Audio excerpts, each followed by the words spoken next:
Bonjour à toutes et à tous, j'espère que vous allez bien. On est samedi 30 juillet 2022, il est 16h17 et 13 secondes à ma montre. Aujourd'hui, petit stream classique du samedi, un peu de code, un peu de jeu. C'est du code et du jeu. Wouh. Non, ça ne marche pas. Alors, hop, tout d'abord. J'ai revu un petit peu. Alors là, normalement, si vous voyez, il y a un petit cadre. Il y a un petit cadre bleu tout autour de moi. Puisque, voilà, hop, on le voit là. En fait, j'ai un petit peu mis en exergue ce que j'avais défini ici. Et donc là, notamment, donc là, par exemple, on est hop, sur le plein écran. Et puis là, on voit la caméra qui est là, avec le petit cadre bleu que j'ai rajouté. Je trouve que ça fait une petite cohérence. Alors, l'idée, c'est que la couleur soit assortie à la couleur de l'overlay en fonction de l'émission, en fonction si c'est du code ou du jeu. Pour l'instant, tout est c'est fié en bleu puisque j'ai pas encore fait de scene manager. Ouais, on va l'appeler comme ça. C'est-à-dire un module dédié à regarder quelle est la scène. Enfin, oui, quelle est la scène qui est actuellement allumée sur OBS, mais aussi quelle est l'émission et d'adapter les éléments dans OBS par rapport à ça.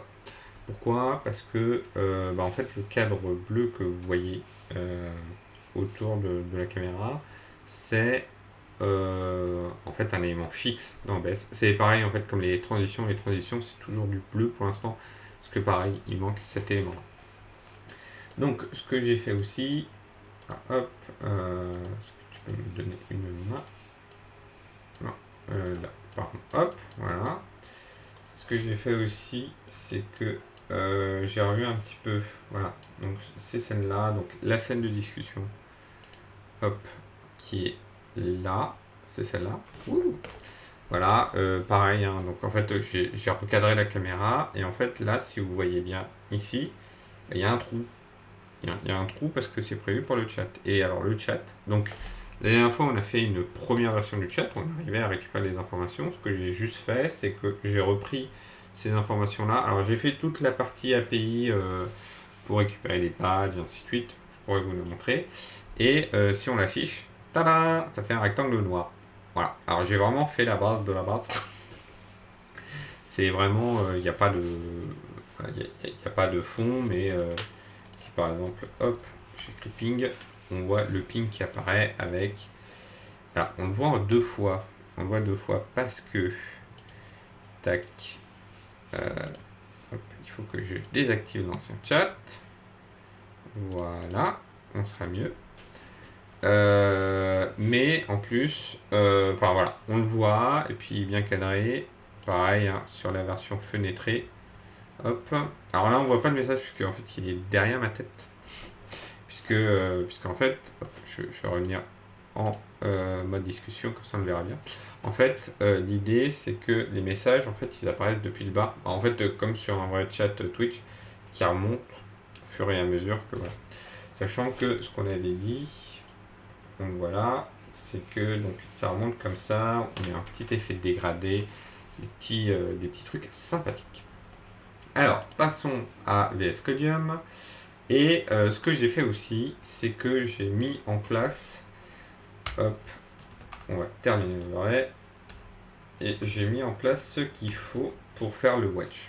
Alors, je vais vous montrer. Alors, j'ai mis des majuscules, ça, des minuscules. Tac, et là, on relance le serveur. Hop, donc là, normalement, on est bon. Voilà. Donc alors, j'ai mis en place aussi, hop, je vais vous montrer, toute la configuration Webpack. Peut-être que c'est shade. Non. Voilà. Donc j'ai mis en place toute une configuration Webpack qui fait que toutes les sources qui sont... Alors j'ai mis deux machins. Tout ce qui est pour le serveur qui va se trouver euh, compilé pour Node, et tout ce qui est pour les clients, donc c'est-à-dire en fait les overlays. Donc il y a 3 fichiers. Il y a l'overlay en lui-même, il y a le générique qui en fait correspond au fond que vous voyez là, derrière, en fait qui correspond aux écrans d'attente. Et il y a contrôle qui est un petit panel de contrôle que moi j'ai sur OBS qui me permet d'activer, désactiver ça, ce genre de choses. Et donc en fait j'ai fait une petite configuration Webpack pour justement... Ah mais attendez, hop. Ce sera mieux sur cette fenêtre. Donc oui, j'ai fait une petite configuration Webpack qui permet justement d'avoir tout ce qu'il faut, tout ce qui va bien. Voilà. D'ailleurs, je suis passé en plein écran, ce sera mieux. Voilà. Pour l'instant, on va rester comme ça. Donc voilà. Donc ça, c'est la configuration Webpack, tranquille. Ce qui fait que ça va permettre de générer des fichiers. Alors du coup, les fichiers, il n'y en a plus que 4. Avant, on avait des fichiers plein partout, machin. Alors que là, on a un fichier qui va contenir tout et puis il va se débrouiller avec ça. Alors, ils incluent plus ou moins d'éléments, mais là, par exemple, là, je vois qu'il y a des rounds, donc ça, c'est toute la partie GeoGuessr, par exemple. Et en fait, ça me fait un gros fichier à la fin, ce qui est pas trop problématique, puisque de toute façon, on est en local, on est entre nous. Il n'y a pas de souci. Alors, sur le chat, hop, donc j'ai un petit peu réorganisé. Donc, exported, c'est tout ce qui est, en fait, c'est les 3 fichiers là qui sont générés. Internal, c'est tout ce qui est fichier en interne pour gérer ça. Donc, sur tout ce qui est chat, hop, donc comment ça se passe? Alors, si je vais dans le serveur, on a un InfoStream Provider. Alors en fait, j'ai un petit peu réorganisé le code, puisque donc j'ai mis le token provider. Ça, c'est ce qui me fournit le token pour pouvoir m'authentifier sur Twitch. Voilà, donc j'ai le token provider qui est là. Donc je l'ai modifié. Est-ce que je peux zoomer? Non, on peut pas zoomer. On peut pas zoomer, c'est dommage. Tac. Zoom avant. Ah, c'est CTRL plus %. C'est original. Donc voilà, donc j'ai sorti toute la partie token provider, donc c'est mon token d'accès qui me permet de me connecter avec les API Twitch classiques. Ça va dans l'autorisation manager, ça n'a pas changé. Enfin, si ça. Du coup, l'autorisation manager utilise le token provider directement. Et sinon, ça va dans l'infostream provider qui l'envoie dans data provider. Donc le data provider, c'est ce qui me renvoie toutes les informations nécessaires pour récupérer les infos. Et là, on a un get info chat, donc qui est appelé ici, donc dans l'infostream provider. Donc j'ai un petit peu revu aussi la façon dont c'est fait. Ça au moins, ça renvoie toujours des informations. Donc donc ça récupère le nombre de followers, puis les goals, s'il y en a. Enfin, non, pardon. Nombre de followers, nombre de subs, les goals, s'il y en a. Les infos du chat, donc ça, c'est ce que je vais rajouter. Les informations du stream. Et une fois que tout est fini, ça l'envoie à l'overlay, ce qui fait qu'il n'y a plus trop de soucis. Avec ça, s'il y a quelque chose qui plante, au moins ça envoie. Alors déjà, ça évite. Parce qu'avant, dès que je récupère une info, je l'envoyais à l'overlay à l'interface, sauf que du coup ça faisait que l'overlay recevait 53 informations, ce qui n'est pas forcément très utile, que là en fait ça compile tout, puis ça envoie tout d'un coup, c'est mieux.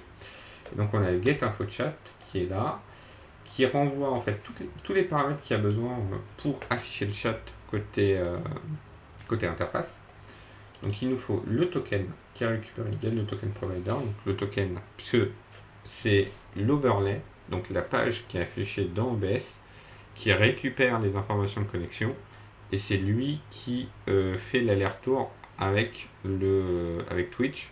Alors que le reste de l'overlay, en fait, il y a un serveur Node.js, et c'est lui en fait qui va centraliser les communications avec l'API Twitch, qui centralise toutes les infos avant de les envoyer à l'overlay. Donc on a le token, on a les IVO de template. Alors c'est écrit en dur dans la doc, donc c'est pour ça que je l'ai repris. Au début, j'avais fait une classe qui s'appelle GetEmote, enfin une méthode qui s'appelle GetEmote qui récupérait et les emotes du channel et des global emotes. Sauf qu'en fait, je me suis dit, bon, quitte à faire ça, en fait, vu qu'il y a juste un template, autant envoyer juste le format du template. Et puis après, c'est dans l'interface qui va se démerder pour récupérer la bonne URL.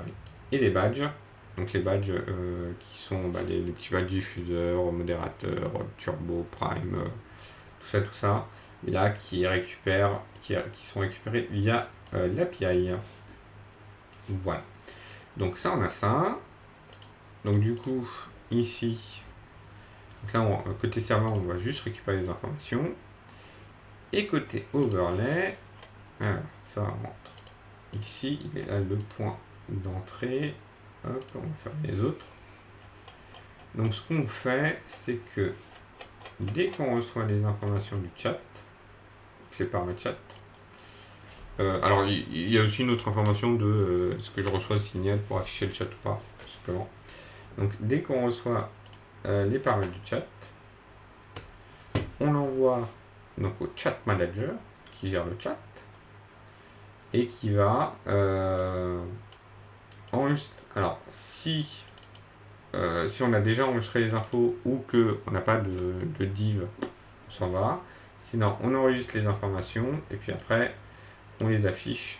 Enfin, on a un chat displayer et un chat WebSocket client. Le chat displayer, c'est lui qu'on va principalement modifier aujourd'hui puisque c'est lui qui affiche le chat. Voilà. Alors, tout ça, je reviendrai un petit peu après. Et on a les chats WebSocket client qui lui gère la connexion avec l'API Twitch qui permet de faire le chat notamment. Donc les capacités, l'authentification avec le pass nick et le parseur de messages. Donc toute la partie parseur de messages, alors je ne vais pas réinventer la roue, si on va sur la documentation de Twitch. Non, c'est dev twitch.tv. Tac. En fait, il nous donne un exemple de message parseur. Donc je me suis basé sur ça et puis je l'ai à peu près reproduit. Alors il y a 2-3 petits trucs que j'ai fait un petit peu différemment. Et voilà, donc du coup, en gros, ce qui se passe, et c'est ça qui est plutôt malin, c'est pour ça que j'ai réutilisé dans l'implémentation. En fait, ce qu'ils font, c'est que sur le message qu'ils reçoivent, ils mettent un curseur et puis ils vont prendre les bouts comme ça. Donc c'est-à-dire, on a un curseur donc en position 0, on regarde, est-ce que ça commence par un arrobase? Oui. Alors du coup, on cherche où est le premier espace et tout ce qui est avant, c'est la partie metadata et puis on fait avancer le curseur. Ensuite, on regarde, est-ce qu'on a un 2 points? Oui, ça fait une source. Pareil, on récupère tout ce qu'il y a bien. Si le message n'est pas fini, et ben il y a de la commande. Enfin, il y a la commande. Et puis, si on a encore autre chose après, c'est-à-dire si on a un autre truc qui commence par 2 points, ben, en fait, c'est un message. Donc, en fonction des messages, des instructions qu'on reçoit via le chat, on va avoir telle ou telle information. Voilà, et puis après, bon, on découpe. Puis, on a un data message qui fait que donc, ce data message là, ce qu'il va faire, c'est que donc, si on reçoit un ping, on reçoit un pong, tout simplement. Si on reçoit une connexion établie avec le serveur, ben, on envoie un join. Ça, on rejoint le channel qui correspond au salon. Si on reçoit un join, ben, on sait qu'on est connecté, c'est cool. Et si on reçoit un priv MSG, c'est que c'est un message de chat et du coup, on va le donner au chat displayer pour afficher le message. Côté chat displayer, en fait, ce qu'il fait, pour l'instant, voilà, c'était la première version de base. Hop, je vais passer en mode fenêtré et je mets le chat. Comme ça, on va voir. Ah oui, alors c'est derrière ma tête. C'est derrière ma tête. Tac, tac, tac, tac, tac. Oui. C'est pas grave, on va laisser comme ça. Donc en fait, quand on reçoit un message, bon, pour l'instant, c'est juste que c'est une grosse liste. Alors, on crée une liste. Et puis, on va générer le HTML du message. Donc, on a un message qui est de type any. Alors oui, parce que la dernière fois, je les avais fait un petit peu à l'arrache. Mais en fait, là, on peut correctement les typer. Donc là, on peut dire que c'est un chat message. Tac. Pareil ici. Hop. Donc là, normalement, il n'y a rien qui explose puisque de toute façon, on était bon. Et donc, on va générer le HTML du message. Comment on fait? Donc, on regarde les métadatas.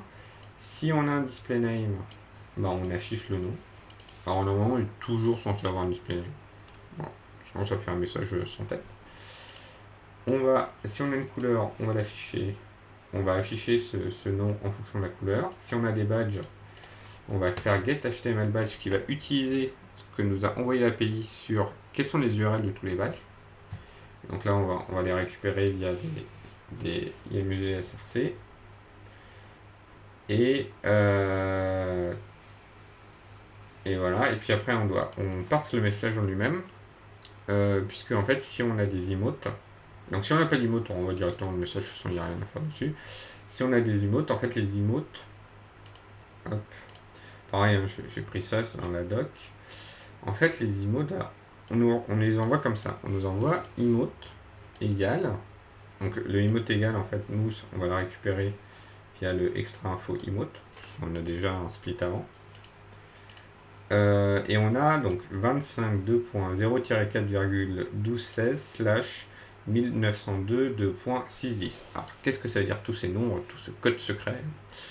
En fait, c'est plus simple que ça. C'est plutôt simple.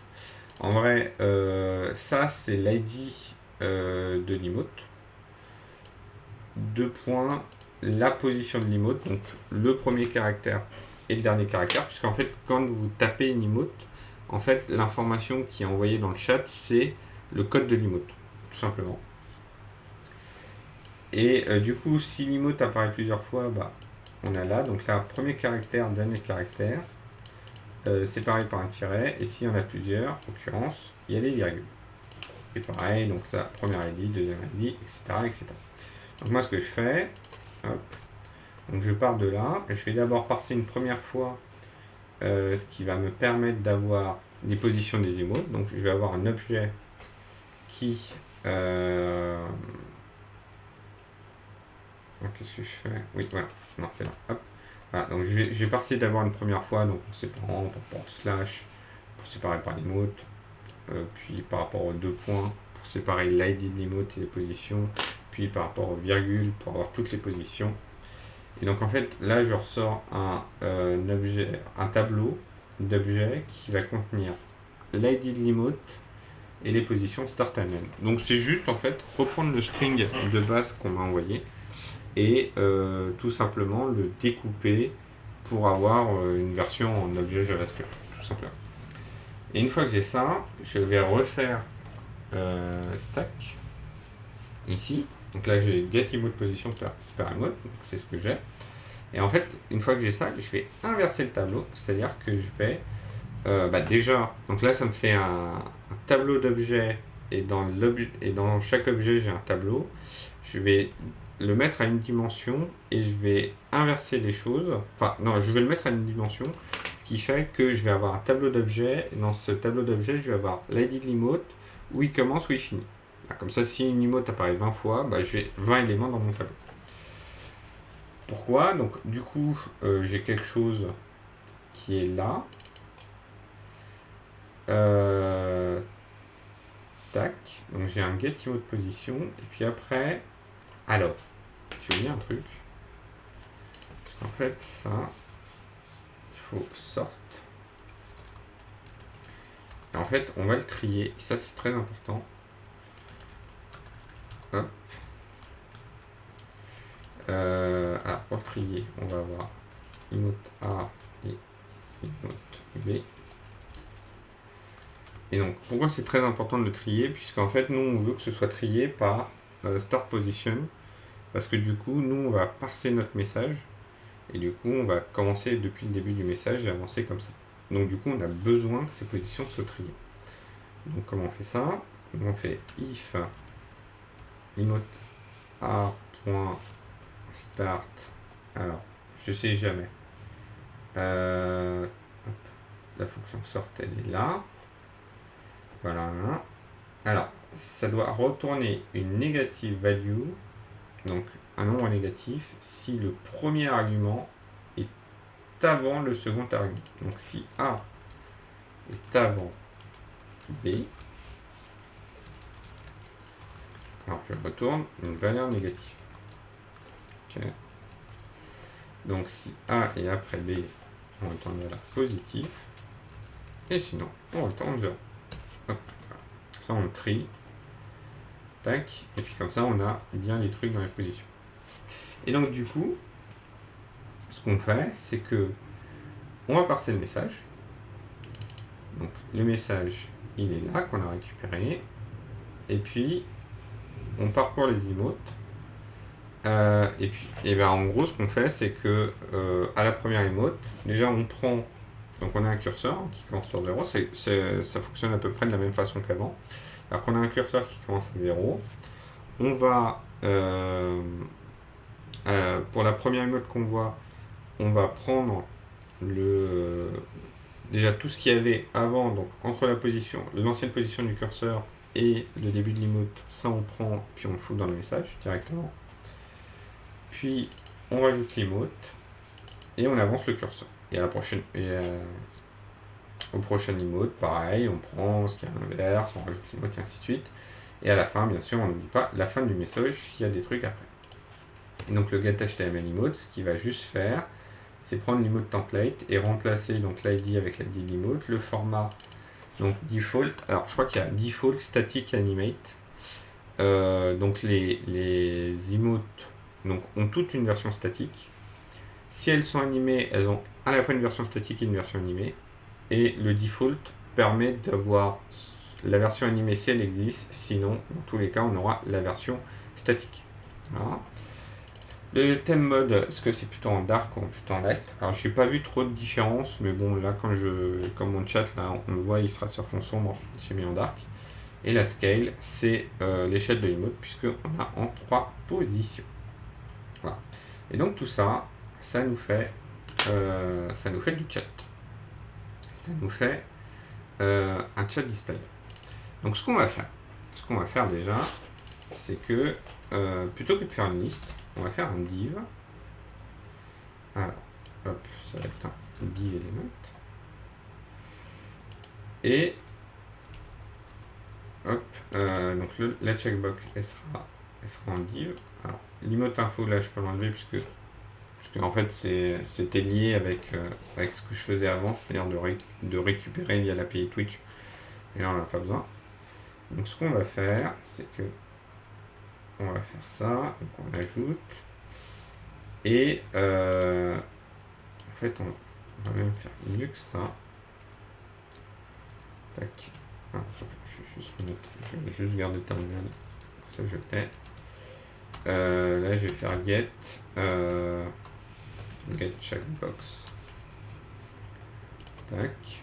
Donc là, private get chatbox. Tac. Ça va envoyer un HTML div element. Let chatbox ici. Et à la fin, chatbox. Voilà. Hop. Donc ça renvoie bien un div element. Donc dans cette chatbox, on va lui mettre déjà un ID qui va être chatbox. C'est important puisque en fait là ce qu'on va faire, hop, en parallèle, je vais dans overlay, CSS, overlay. Donc ici, ce qu'on va lui dire, c'est que l'objet qui est de type checkbox, on va mettre en display flex. Et en flex direction, on va faire row reverse. Colonne reverse. Colonne reverse. Voilà. Ensuite, ça pour l'instant, on va laisser comme ça, on verra pour les marges, ainsi de suite. Et là, pour ajouter un message, en fait, on va faire une div qui va contenir juste l'HTML du message pour le moment. On enregistre tout ça. Voilà. Donc là, il y a Webpack qui fait son taf. Et moi, j'ai juste à... ah oui, j'allais dire, je vais charger l'overlay, mais je pense que ça va être un peu relou. Comment on va faire? Non, on va laisser comme ça. Donc on va recharger l'overlay. Tac. Hop, on va remettre le chat. Donc là, normalement, si j'envoie un truc, le message est censé apparaître tout en bas. Il apparaît tout en bas. Alors, pourquoi? Tac. Donc, voilà. Hop, 3000. Hop, j'ai refait apparaître le chat. On fait un ping. Hop. Donc alors là, le chat, il est apparu. Le message est apparu tout en haut à droite. Parce que la chatbox, en fait, elle mérite d'avoir 100% en retard. Voilà. Donc elle est à 100%. Alors ce qu'on va faire aussi, c'est que on va en profiter ici pour regarder là. Hop. On va inspecter. Hop. Alors, on va inspecter ce groupe là. Et on a. Alors c'est ça qui est bien avec Figma. C'est qu'on peut regarder. Alors il y a 8 de padding en haut et 15 de margin à gauche. Je pense qu'on va utiliser ça. Donc alors, on va faire un. Alors déjà, on a vu que 100%. Et en padding, donc 8 pixels en haut, 15 pixels sur les côtés. Voilà. Et là, ça devrait être mieux. De toute façon, je pense qu'on va tout faire là. 8 pixels en haut et 15 pixels sur les côtés. Voilà. Et en fait, là, du coup, c'est calque 100% moins 16 pixels. Tac. Voilà. Donc déjà, il y a ça. Et puis en fait, on voit que en bottom, il faudrait qu'on monte, ouais. Hop. On va monter le bottom, je pense. Hop, je vais mettre 8, 15, comme ça, là, je vais pouvoir faire mon... Ah non, non, c'était le premier. Non, non, non, non. Ah, je vois, non, c'était bien celui-là. Ah oui, parce que du coup... Ah, si je mets 18, en fait, là, il faut que je mette moins 8 pixels, moins 18 pixels. Il faut que je le remonte encore un peu. Je peux même faire ça.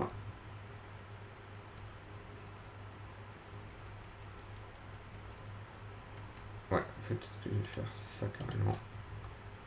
Hop. Puis là. Voilà, comme ça au moins. Donc il faut 28 pixels en bas.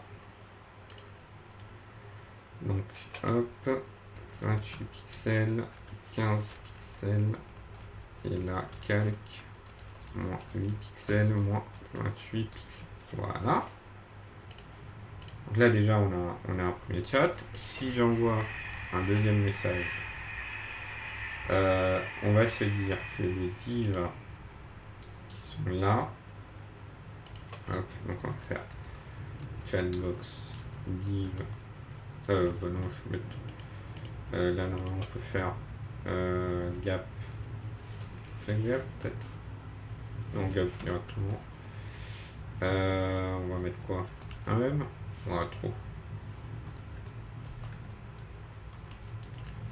M. Ouais, 75. Ouais, ça me paraît bien, 75. Hop. Voilà. Alors, je pourrais aussi directement faire que... parce qu'il y a un truc sympa pour ça, c'est qu'une fois qu'on a fini toutes les modifs, là, elles sont là, on peut juste les copier-coller. Ça, c'est plutôt cool. Ok, donc on a ça. Sauf que, bah, si on spam dans le chat, ce qui va se passer, c'est que en fait, ça va remonter, ça va remonter, ça va remonter.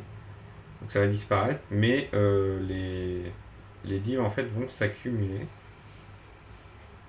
Attends.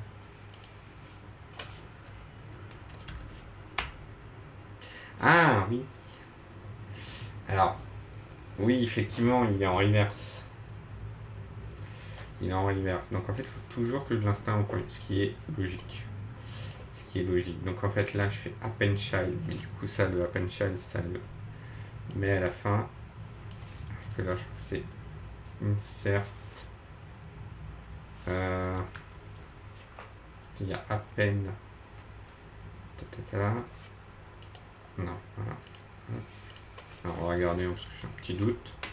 Then, append child. First. C'est prepend. Voilà. Prepend hein, qui est le append child à l'inverse. Voilà, parce qu'ils auraient pu l'appeler prepend child histoire d'avoir une symétrie, mais pas du tout. Pas du tout. C'est trop facile. Tac. Alors, hop, on affiche le chat. Tac. Donc là, si j'envoie message 1 et ensuite message 2, parfait. Donc, il monte comme ça.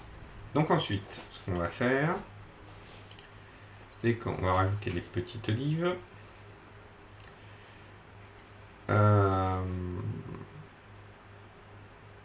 Oui, parce que toi, tu mets le span, en gros, en fait, ouais. Tac.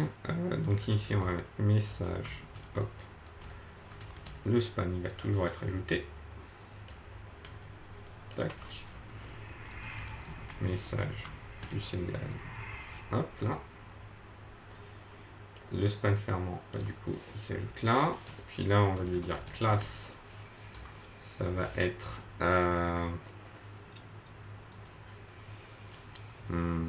pseudo. Voilà. Tac. Et puis sur parse message. Voilà. Ah oui, qui insère directement le message. En fait, on va lui dire tu vas mettre div classe contenu. Alors, je pense que je vais faire chat-message-pseudo chat-message moment. Hop, on va faire ça, c'est plus logique. Tac.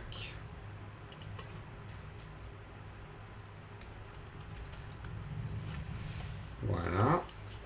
Et en fait, tout ce petit beau monde là, en fait, on va le mettre ici. Div classe chat message. Tac.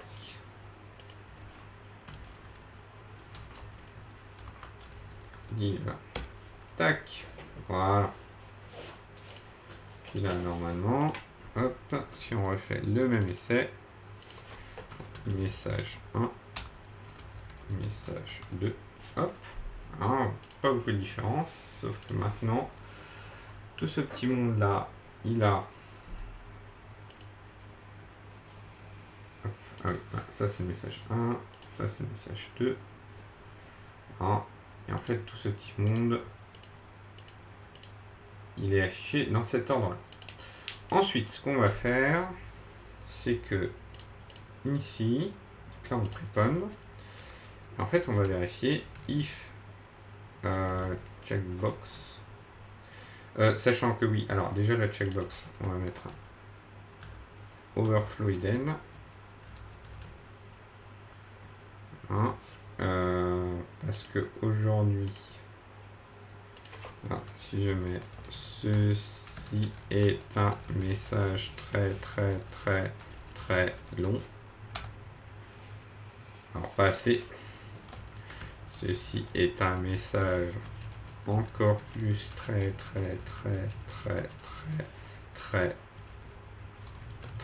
long. Voilà, donc là en fait il y a la marge de sécurité, ça dépasse pas, donc ça c'est cool. On va même pouvoir revoir les styles pour que cet élément là, donc c'est hop, font size pseudo font size 14 pixels. Est-ce que ça ferait pas un peu trop petit pour l'overlay? Ouais, on va mettre 16 pixels. Après, on peut mettre 18. Hein. On peut mettre 18. Ouais, parce qu'en fait, les autres sont en 18. Pour le contenu, font size, on peut mettre 24 pixels. Hop. Font size, 24 pixels. Voilà, comme ça au moins on voit. C'est un peu grand, mais c'est pas trop grave. Donc, hop. Alors là j'ai la flemme. Modification.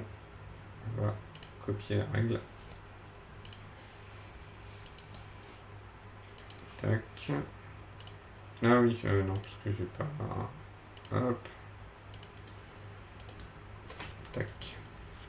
Hop. Voilà, comme ça moi j'ai les fonctions qui vont bien. Donc là on peut faire. Alors chatbox c'est un élément. Si je fais children element count, normalement ça me compte. On va vérifier le nombre d'éléments. On voit un long représentant le nombre d'éléments. Voilà.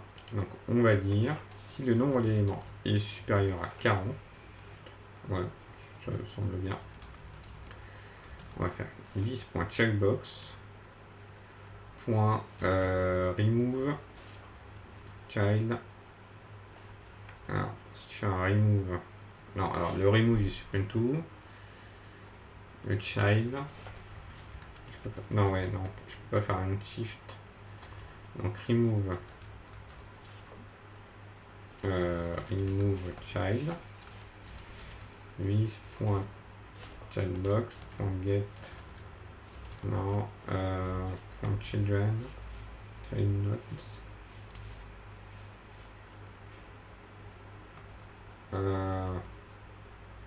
alors je peux retourner le nombre, je peux retourner les keys, je peux retourner l'index et donc il me faut l'index du dernier, donc checkbox.childnode.length. Voilà, ça on supprime le dernier, comme ça évite en fait tout simplement à ce qui est trop de messages qui restent en attente dans le chat de façon pure et dure. Donc là, si je le rafraîchis dans l'overlay, plouf, on remet le chat à la main et que maintenant on envoie un message. Ouf, voilà, c'est pas mal. Il paraît plutôt bien. Il apparaît plutôt bien. Donc alors, il faudrait faire aussi... ça c'est probablement pour après. Alors là j'ai une tâche chat. Mais peut-être que ça mériterait de la découper, je sais pas. Mais en gros, ce que ça mériterait aussi, c'est que hop, il y a ces commandes. En fait, on a des commandes, notamment clear message et clear chat, qui servent à quand par exemple il y a quelqu'un de méchant qui vient sur le chat et qui se met à spammer comme un pas très intelligent, on va dire. En fait, ce serait bien d'avoir d'avoir en fait le bouton qui permet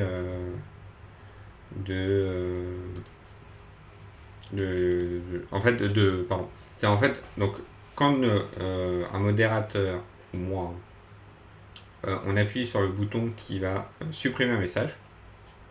En fait, ce qui se passe chez vous, c'est que votre interface Twitch reçoit un signal en disant attention, il faut supprimer le message. Donc, peut-être un clear message, voire même un clear chat, où là, c'est carrément pour dire oula, il y a machin qui est méchant, il faut le bannir directement. Enfin, il a été banni, donc ça reçoit comme ça. Puis en fait, l'utilisateur, il faudrait enlever en fait tous ces messages du chat rapidement, sinon en fait, ils continuent à apparaître sur le graphe. Avant ça, on va faire autre chose. Là, comme vous voyez, au fond, il est là. Il y a un petit fond qui a été mis, qui est du gradient. Et hop, alors, comment les flemmards, on va faire copier. Tout simplement, on va juste reprendre le fond qui est là. Sachant que là, donc le chat, il a cette couleur-là. Tac, tout simplement. On reprend ça. Et on va juste arrondir les valeurs, histoire que ce soit un peu plus agréable. Hop. Voilà. Donc en gros, ça fait juste que ça le met quasi noir. Avec des taux de transparence. Et donc là, si je montre en vrai ce qui se passe, boum, tac, voilà. Donc ça fait, ici c'est en quasi noir enfin c'est en quasi noir, mais parce qu'en fait il y a le fond blanc derrière. Si je rafraîchis l'overlay, tac, voilà, ça vous fait un petit fond transparent. Et donc là, si on écrit dedans, voilà, là vous arrivez à lire, et puis les messages sont sur un petit fond transparent, pas piqué des hannetons, ce qui permet de les avoir clairement. Donc ça c'est cool. Ça c'est fait, ça ressemble à quelque chose. Maintenant, autre chose que je voulais faire, c'est en fait, quand un utilisateur, ici on le voit, quand un utilisateur écrit plusieurs messages, en fait, moi je voudrais les garder dans le même bloc. Donc déjà, ce qu'on va faire avant toute chose, alors c'est déjà, hop, si je prends les tags, donc en fait, quand on reçoit un message, la private message, on a plusieurs tags. On a notamment l'ID, le user ID, ouais, ID, user ID. Tac, et alors le clear chat, il nous envoie. Oui, voilà, on reçoit un target user ID. Donc ce qu'on va faire déjà, c'est on va utiliser les datasets, qui sont une fonctionnalité un peu sympathique, qui va nous permettre en fait de rajouter des informations sur la balise. Donc là on va faire alors on va faire if message point metadata id. On va faire li.dataset de id est égal à message.metadata id. Voilà. Ensuite, hop, pareil. Donc si on a le user ID, c'est comme ça. Donc,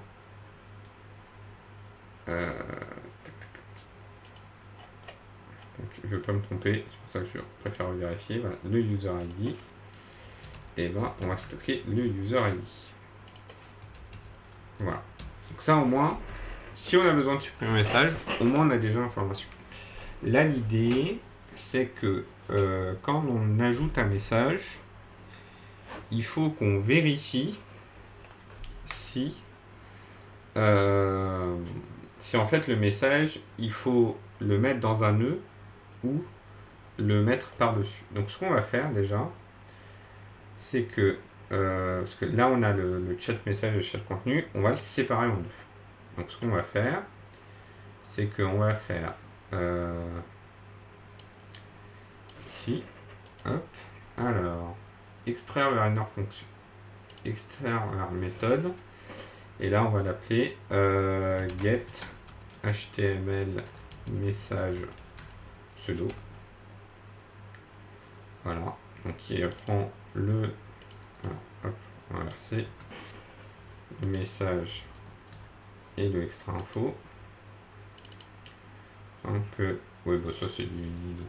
Donc voilà. Le data c'est un chat message. Et lui, pareil. Tac. Donc on va l'appeler get html message contenu. Tac. Voilà. Puis là, donc il a le data et l'extra info. Je le mets dans cet ordre-là. Ce qu'on va faire, c'est que ici aussi, bah, si on n'a pas l'extra info, ou que on n'a pas le display name, on peut return directement une string vide. Hop, il n'y aura pas de souci. Tac. Donc du coup, ce qu'on va faire. Donc là, on a le pseudo et le contenu, et on les a séparés. Donc ça, c'est ça qui est cool. Alors là, on peut directement mettre let machin. Et en fait, ah oui, parce que toi, tu prends le message. Ah oui, parce que tu ajoutes dans le message. Ah. Non, mais non, tu ajouteras pas dans le message en fait. Let. Tac. Voilà. Ça, tu n'as pas besoin de message en fait. Tu as juste besoin d'extra info. Alors, ce qu'on va faire, c'est que dans ce cas, hop. Tac. Voilà. Puis pareil pour toi.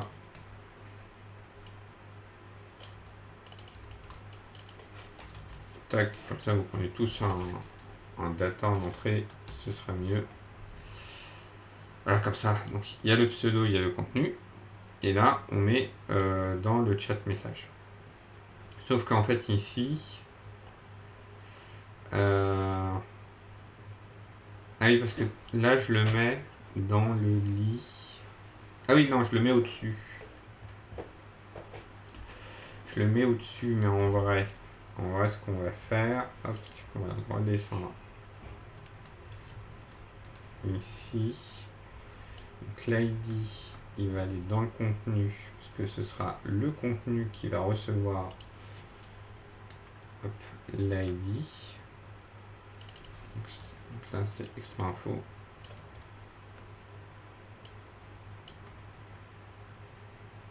Hop. Alors du coup, let contenu div égale document.create élément de div contenu div.className chat message contenu. Hop. Donc là, ici, qui est là. Du coup, on peut faire contenu div.innerHTML, ça va être ça directement. Hop, et là on va faire return contenu div. Donc là ça va retourner HTML div element. Voilà. Et tac, on va prendre la même logique parce qu'on est un peu flemmard. Donc là on va faire message div. Ici et ici. Hop. Ça, on va le mettre ici. Donc, data, message div qui est là. On va mettre hop, hop. Message div.innerHTML, on va mettre le message. Et là, on va return le message. Voilà, comme ça, au lieu de se balader avec des strings, on a des HTML div element, c'est pas plus mal.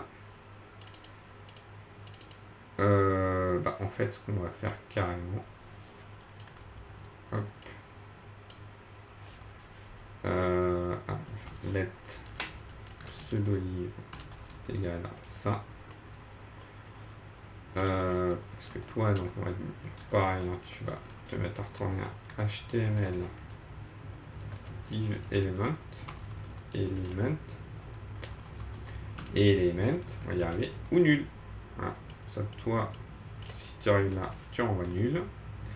Donc ici, on va faire if pseudo-div, donc sous-entendant si est pas dit, si est pas nul, message div.appendChild de pseudo-div. Tac. Ensuite, ça on va faire directement là. Hop. Data. Voilà. Donc ici, faire let span pseudo document.create element Voilà. Hop, on va le faire très propre. Hein. Hop, voilà. Span élément de class name qui va être égal à ça. Tac. Alors, si on a un extra color machin truc, ça va être point style, point color, et ça va être égal à de extra color info. Ouf. Voilà, donc ça, il n'y a pas besoin. Ensuite, on va donc span pseudo point inner text, c'est pas du HTML ce truc, tu vas mettre ça. Si on a les badges, on va faire span pseudo point append child de ça. Ça saute une ligne, ça va pas sauter une ligne. Hop, ça va avoir le span pseudo. En fait, là c'est live chez mon petit. Là c'est live pseudo. Voilà, les HTML badge. En fait, tu vas renvoyer. En fait, tu peux directement renvoyer. Hop. Un HTML image element. Là, on va faire let img document.create element de l'img. img.src, ça va être directement ça. Hop. Donc là, on return img directement. Donc là, c'est un taco. Pourquoi? Impossible d'associer le string.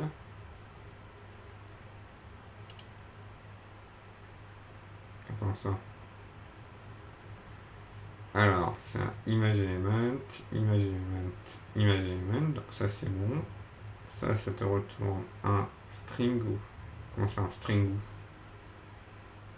Ah oui, parce que si on connaît pas le string, on voit pas un image element.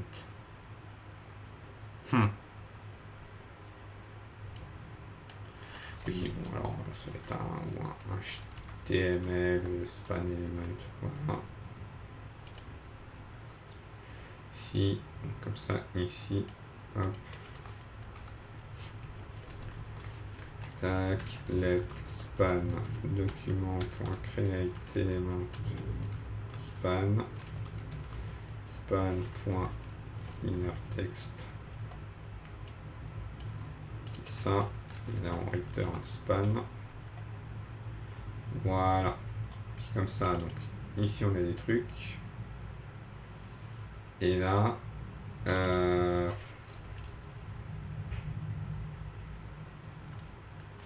oui, parce que là, en fait, il faut qu'on fasse. Si on a les badges. Alors, let elements badge. C'est ça. For let badge of elements badge. Hop, tout simplement. On va ajouter le badge. Tac. Voilà. Ça, si on a des badges, on va les ajouter un par un au div du pseudo. Et puis comme ça, on fera ISO. Donc comme ça, le div, il a bon. En gros, ici, ce qu'on va faire, c'est que... En fait, on va faire un truc. C'est que là, on va récupérer le user ID. Ah, de toute façon, bien d'accord que le user ID, on l'a toujours. Donc on va faire hop, let user ID, ça va être un nick, c'est quoi? Ouais, bah, de toute façon, ça va être un string. On s'en fout. Un stringer undefined. Si on a un user ID, alors user ID, ça veut ça. Tac. Là, c'est directement user ID. Hop, on a forcément un. Et donc en fait ce qu'on va faire c'est que if on a alors soit on n'a pas de user ID, alors, ou que user ID est différent. Salut Utib 31 13 31 13, oui, tout simplement. Première fois dans le chat, bienvenue à toi. Bienvenue sur ce stream, on est en train de revoir un peu l'overlay. Parce que donc, durant les précédents streams, on l'a un petit peu designé. Hop, c'était là. On va dézoomer. Blablabla. Voilà, on a un peu designé. Donc là, par exemple, on est sur cette vue-là, en mode fenêtré. Et là, on est en train de faire le chat. Donc, on a fait dans un précédent stream toute la partie récupération en WebSocket. Pour récupérer les messages du chat au fur et à mesure parce qu'ils arrivent. Et maintenant, ce qu'on fait, c'est qu'on prend ces messages-là et puis on est en train de faire le display à proprement parler. Et donc là, on en était à ici. En fait, moi, ce que je veux faire, c'est que si une personne parle plusieurs fois d'affilée sur le chat, en fait, que son pseudo n'apparaisse qu'une fois, que tous ces messages soient regroupés. En WebSocket, tu n'as pas utilisé TMI. Non, je n'ai pas utilisé TMI. Parce que le but, c'est de faire ça un peu pour plaisir. Et puis, je vais pas dire réinventer la roue, c'est rigolo. Mais réinventer la roue, c'est rigolo quand même. J'aurais pu utiliser TMI, oui. TMI, pour les gens qui ne savent pas, c'est une librairie JavaScript qui permet directement de... En fait, c'est une surcouche avant qui permet de directement avoir les éléments pour qu'il gère tout de son côté. Voilà. Je crois même qu'il l'utilise quelque part dans le code, il me semble. Je sais plus où. Mais oui, il l'utilise dans la doc. Mais là le but c'est de faire des petits trucs. En fait, ça me permet aussi, moi ça me permet un peu de faire du WebSocket, j'en ai pas l'habitude, enfin j'en ai pas l'occasion régulièrement, donc j'en profite. Et l'idée c'est voilà, de aussi montrer un petit peu comment ça marche derrière, ce que permet pas réellement de faire une librairie. Enfin, puisque l'intérêt d'une librairie c'est aussi de masquer la complexité. Donc là, on veut fusionner les messages. Oui, alors leur serveur IRC s'appelle aussi TMI, effectivement. Mais je crois qu'à un moment, ils utilisent vraiment la ligue TMI. Je sais plus où. Ouais, voilà. Voilà, ici, dans le Get Started, voilà. Cet exemple utilise TMI, qui est un Twitch Focus WebSocket Package.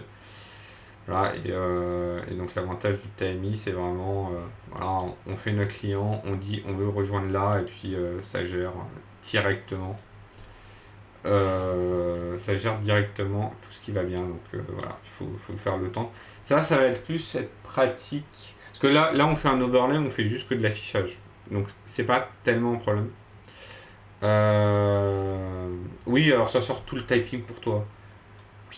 Alors oui, ils se sont embêtés à faire tout le typing, ce qui est normal, hein, et ce qui est bien, puisque c'est aussi ce qu'on demande à une librairie, c'est d'avoir quelque chose qui est plutôt clair et d'avoir des choses plus intéressantes. Mais là, voilà. Là, le but, c'était vraiment de rentrer dans les mains dans le cambouis. Mais du coup, ça oblige aussi à réfléchir à comment on architecture le code pour qu'il y ait le client WebSocket d'un côté, le displayer de l'autre. Et normalement, si le code est bien architecturé, donc là, typiquement, imaginons que demain je dis ouais, mais finalement, j'aurais pas dû faire comme ça, j'aurais dû utiliser TMI. Mais en fait, il n'y a que cette classe-là à changer. Puisque le chat displayer, lui, il aura directement les informations et puis il pourra directement reprendre les informations comme il l'avait, quoi. Donc c'est aussi l'intérêt de ça,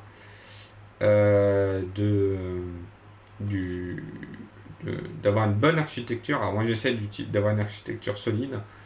Donc c'est-à-dire que chaque classe fait une seule chose, elle a une responsabilité de faire telle chose. Et ça permet voilà, de architecturer le code. Si par exemple derrière je voulais faire des tests unitaires, je pourrais. Puisque normalement le code étant bien architecturé, c'est moins galère de faire des tests unitaires. Mais comme je fais ça pour mon plaisir, qu'il n'y a que moi qui travaille dessus, je ne vais pas faire de tests unitaires. Voilà. Hashtag un peu la flemme. Alors, donc, pour merger les messages. En fait, ce qu'on va regarder, c'est est-ce que le premier div de la liste, puisque donc la liste des divs, hop, tac, je vais me remettre là. Donc la liste des divs, en fait, donc c'est un display flex qui va dans ce sens-là. Là, il y a la première, deuxième, troisième, quatrième, cinquième. Donc là, ce truc-là, en fait, je vais regarder la première div et je vais regarder l'user ID de la première div. Et si l'user ID de la première div est identique à l'user ID du message qu'on va recevoir, en fait, on va directement s'insérer dans la div. Donc, c'est ce qu'on va faire là. Donc, on va faire let first message. Donc, ça va faire this.chatbox.children.item 0. Voilà. Donc si on a un first message, hop, là on va faire let user ID previous message. Alors je l'appelais first message, mais en fait on va l'appeler previous message, ce sera plus clair, ce sera plus logique. Donc ça, on va dire que c'est un string ou un undefined. Donc si on a un previous message, donc user ID previous message, ça va être previous message.data. Non, pas du tout. Alors previous message c'est quoi? C'est un element ou nul. Tac. Donc là on va dire previous message as HTML element. On sait, nous on sait que c'est un HTML element. Puis data user ID. Dataset, ça donne un dump string map. Oui, tout string. Voilà, hop. Et ça va automatiquement propager le undefined s'il y en a un. Donc du coup, là... Ah, oui. Non, je ne vais pas faire comme... Non, mais de toute façon, ça marchait. Ouais, ça marche. Donc du coup, si... Alors, si on n'a pas de user ID ou que on n'a pas de user machin previous message ou que le user ID est différent du previous message, on va s'enquiquiner avec ça. Voilà. Donc on va faire hop ici. Tac. Donc là on va dire que ça va être un HTML div element. Voilà. Ou alors, si on a tout ça, c'est que en fait, message dit, hop, on va lui dire que c'est le previous element. Et on sait que c'est un div, donc HTML, non, ML, div element. Voilà, alors il n'est pas content parce que la variable, elle est utilisée avant d'être assignée. Maintenant non, voilà, puisque dans les deux branches, on assigne le message. Alors, on m'engueule parce que ligne 31, effectivement, là j'ai un div, un HTML div. Hein? Get HTML message. Ah oui. Parce que là, du coup, hop, on fait un appel child directement. Voilà. Et puis là, normalement, alors, il a compilé, c'est parfait. On va faire 5. On affiche le chat ici. J'envoie un premier message. Test 1.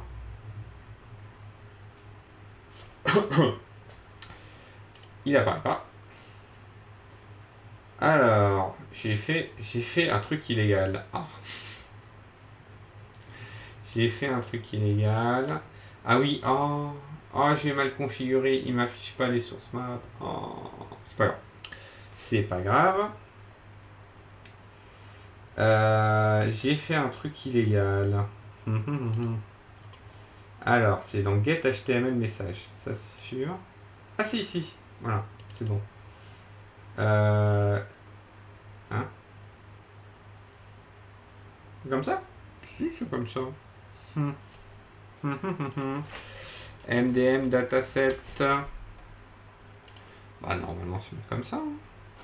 Alors, HTML blablabla.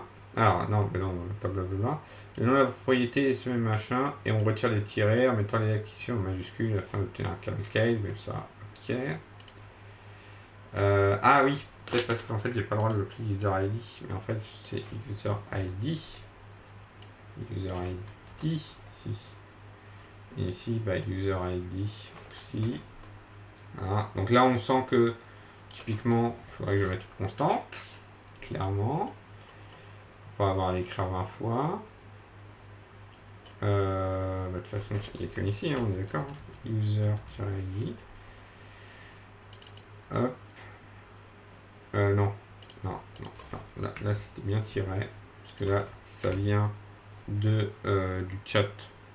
Enfin, c'est ce que me renvoie Twitch, donc ça change pas. Par contre, ici, voilà. Alors, on va faire hop, const user ID dataset key user ID. Hop. Ouais, et là, je pense qu'il râle parce que j'ai pas le droit de me tirer là-dedans. Ce qui est pas déconnant. Pas déconnant. Hop. Voilà. Alors, nouvel essai. Est-ce que j'ai bon, est-ce que j'ai pas bon? Hop, on fait un test. Tu peux pas typer le dataset. Alors, je peux typer le dataset, effectivement. Je pourrais le typer. Alors là, ça marche.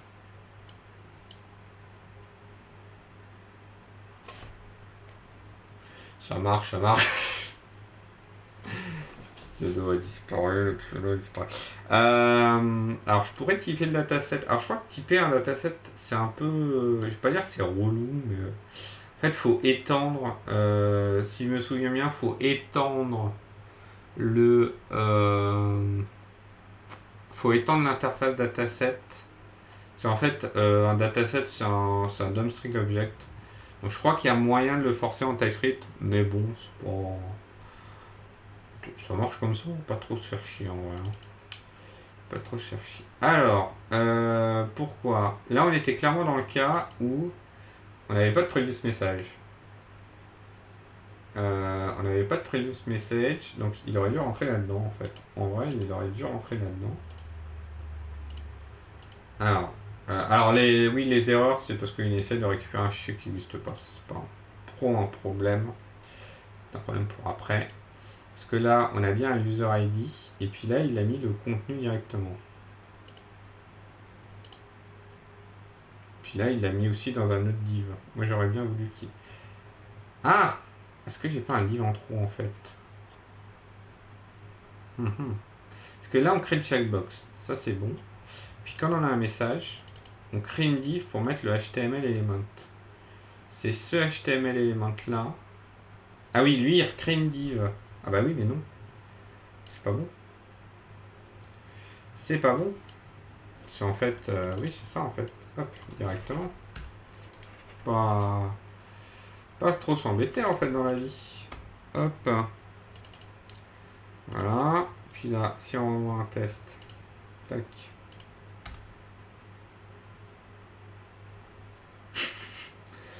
Bah. Où est le pseudo? Alors là, parce que là, on est bon. Bon, on va débugger, hein. Pas de souci. Test 2, ouais, non, mais c'est... Les messages ont perdu leur tête. Si vous avez vu des têtes de messages, n'hésitez pas. Contactez le numéro qui s'affiche en bas de votre écran. Et voilà. Alors, bon. hop, on envoie un message. Donc, on a metadata qui contient rien du tout. Comment ça? Comment ça? Ah oui, non, mais oui. Ah oui, non, mais parce qu'en fait, ouais, il me manque les sources maps. Du coup, oh, oh bordel. Bah, là, il rentre bien là-dedans. Qui récupère data. Et il y a extra info. Parce que là on les voit, hein, toutes les données, elles sont là. User ID, il est là. Ah non, parce qu'il n'y a pas de display message. Display name. Ah oui. Non, en fait, mes variables n'ont pas des noms à la con. En fait, ce qu'on voit là, en fait, c'est parce que il manque les sources maps. Parce que, alors, je sais pas, Tib, si tu as déjà fait du TypeScript. Mais en gros, ce que fait le système. Tac. Oui, alors. Ouais, alors, j'aurais pu utiliser du React, mais j'aime bien en fait faire des trucs vanilla. Enfin, je fais aussi du React dans ma vie professionnelle, il n'y a pas de souci. Jusque-là, j'avais pas machin. En fait, alors, en fait, ce qui se passe, c'est que le TypeScript a été compilé en JavaScript et il y a eu Webpack, parce que j'ai rajouté Webpack sur le projet, qui fait que ça va concaténer tous les strings. Sauf que pour résoudre ça, normalement, on a des sources maps. Des sources maps qui permettent justement de faire le rapprochement entre les fichiers TypeScript et les fichiers JavaScript pour que on puisse y comprendre quelque chose quand on débug. Sauf que là, visiblement, j'ai oublié. Alors, on va dire qu'on est en mode development. Voilà, hop, on relance ça. Puis là, normalement, je pense qu'il va nous faire des sources maps. Tac.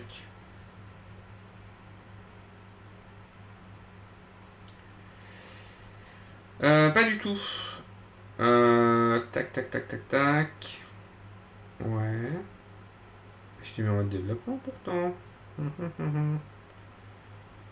Alors, Webpack. Ah, on va résoudre ce petit problème de Webpack. Webpack. Source map. Hop. Tu es en inline. Je suis en inline. Non, je suis en. Tac.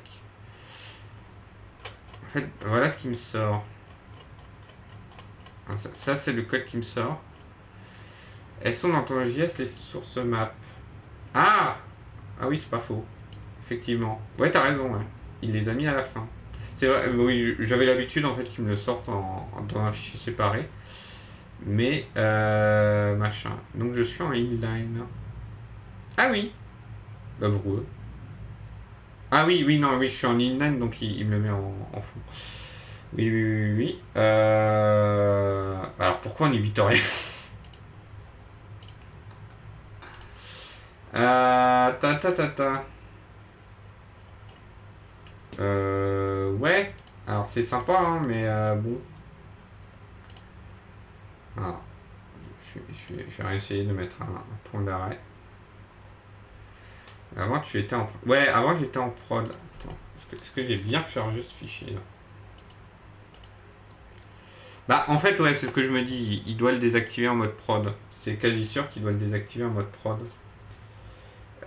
Du coup là, si on fait un ping, il se passe quoi? Ah bah voilà. On a des trucs maintenant. On a des messages et puis on a ce qu'il faut. Donc, ah, c'était ça. C'était juste, fallait passer en mode développement. Hop. Donc, là, mon truc il est vide. Il n'y a pas de previous message. Donc, il va là. Merde, je l'ai passé. Je crois que je l'ai passé. Ouais, parce que c'était là-dedans que je voulais. C'est pas grave. Hop. Tac, on avance. On va faire ping 2. Ta, ta, ta, ta, ta, ta, ta. Tac. Ah oui. Ah oui, parce que là... Alors là, pour le coup, il marche. Pour le coup, il marche parce que... Donc, il a bien détecté que c'est la même personne qui a tapé un truc. Donc... euh, donc voilà. Et là, donc Thibaut a gentiment envoyé un message. On a le user ID du précédent. On a notre user ID. Là, il voit que c'est pas le même. Tac. On récupère les informations metadata qui sont là. Tac. On a bien extra info et on a un display name. Ah zut, j'ai oublié un point d'exclamation. il sortait quand il y avait un display name. C'est dommage. C'est coup dur. Coup dur pour la logique. Voilà. Et là normalement, il marche très très bien. Alors Thibaut qui me demande, tac tac tac tac tac. Généralement, je fais quoi comme test script? Alors moi, dans la vraie vie, je suis développeur full, full stack. Du coup, enfin dans la vraie vie, n'importe quoi, dans ma vie professionnelle, donc je fais plutôt du TypeScript en front, niveau front, et dans ma vie personnelle, enfin pour mes codes plaisir, je fais dans les deux en fait. Là typiquement, l'overlay, tout est fait en TypeScript. Donc à la fois côté front que côté back. Et ce qui a l'avantage aussi de permettre en fait, de réutiliser les mêmes éléments entre le front et le back. Ce qui est quand même plus sympa quand tu transmets des éléments si en fait, tu n'as pas besoin de recréer toutes les interfaces, toutes les classes. Ce qui peut arriver quand tu es, par exemple, dans ma vie professionnelle, le back, chez nous, il est en .NET. Et quand le front appelle une API pour la récupérer du back, le back envoie un JSON et tu es obligé de créer un type. Donc, tu as un type côté .NET qui représente ce que va envoyer ton API. Et tu as un type côté TypeScript qui va récupérer le machin. Pourquoi j'utilise pas le point d'interrogation? Je pourrais. Alors là c'est plus question d'habitude en vrai. En vrai, moi je trouve ça plus lisible de faire. Mais c'est vraiment par habitude. En fait, j'ai l'habitude de l'écrire comme ça, c'est-à-dire de vérifier est-ce que le truc au-dessus existe et s'il existe, est-ce que le sous-élément du truc, de l'objet, existe aussi. Ouais, oui, là c'est un objet. Donc voilà, là c'est vraiment pure question d'habitude. Je pourrais en fait, le propagation du nul, je vais plus l'utiliser quand je vais chaîner des éléments et que je veux. Parfait, ça marche bien. Et que en fait, je veux chaîner des éléments et en fait, moi, ce que je veux, c'est le résultat du bousin. Typiquement, là, imaginons que je veux faire un toString. Là, typiquement, c'est là où je vais faire mon toString, tu vois. Je vais plus le faire comme ça parce que c'est le résultat qui m'intéresse. Du coup, je vais propager le nul comme ça. Voilà. Là, en fait, comme c'est des conditions de sortie, en fait, c'est un guard nul. Hein. C'est un guard qui vérifie est-ce que j'ai toutes mes informations et sinon, je me tire. Là, comme c'est un guard, je trouve plus logique de vérifier est-ce que j'ai de l'extra info ou pas, et si je l'ai, est-ce que j'ai le display name ou pas. Voilà, tout simplement. Voilà. Mais ouais, après, c'est question d'habitude. Les habitudes de codeur. Voilà, c'est chacun la sienne. Bon, écoute, ça marche plutôt bien. Et donc là, si je fais un message, tac, voilà, il est bien séparé. Et donc si Thibaut, tu refais un message, normalement, il va voir qu'on a changé de personne. Du coup, il remet ton pseudo. Parfait. Hop. Et on va actualiser l'overlay. Tac. Voilà, ça marche bien. Hop. Et là, on le voit sur l'overlay qui est mis là directement en dessous. Hop. Ouf. C'est une bonne chose de fait. Là, on a un chat. Hop. Allez, on va sur le petit conboard. Hop. Le ajout de chat, c'est bon. Puis là, on va faire chat. Je vais mettre là, nettoyer message quand la commande a été reçue. Hop, voilà, comme ça, on l'oublie pas. Ah, donc voilà, notre petit Kanban qui permet de suivre où ça en est. C'est pas forcément trié, trié dans le bon ordre, hein. Mais au moins ça permet de lister tout ce que fait l'overlay. Et les réponses. Alors, les réponses, je sais pas. En fait, alors je me suis dit, est-ce qu'on fait des réponses? En vrai, la question se pose. Mais à partir du moment. Ouais, l'overlay. En fait, c'est. Je gère pas les réponses parce que je sais pas comment je veux qu'on gère les réponses. Typiquement, moi, dans mes specs, là, hop, moi, ce que j'ai fait, c'est que j'ai fait ça comme ça, et puis voilà. Quand on fait une réponse, en fait, moi, je m'attends à ce que... alors, ça peut être un peu comme Twitch, c'est-à-dire, on dit, machin répond à truc, puis on le voit. Mais voilà, je m'attends à ce qu'il y ait quand même le lien entre ce message et ce message qui apparaissent. Bon, un peu comme ce que fait Sigma de base, mais de façon propre par son côté. Mais à partir du moment où chaque message c'est des blocs avec des parties de message, enfin c'est des blocs, en fait c'est des agglomérations de messages. Et ben en fait, je me dis que bon, c'est un peu, voilà, c'est un, il faut bien le gérer. Ou alors, après on peut réfléchir vite fait. Hein. On peut réfléchir vite fait. Alors, est-ce que j'ai pensé aux émotes Frankie FaceZ et Better TTV? Alors, est-ce que j'y ai pensé? Oui. Est-ce que je les ai ajoutés? Non. Voilà. Parce qu'en vrai, il n'y a pas masse de gens qui passent dans le chat. Alors, c'est quand même intéressant de le noter. Donc, je vais le mettre dans le backlog.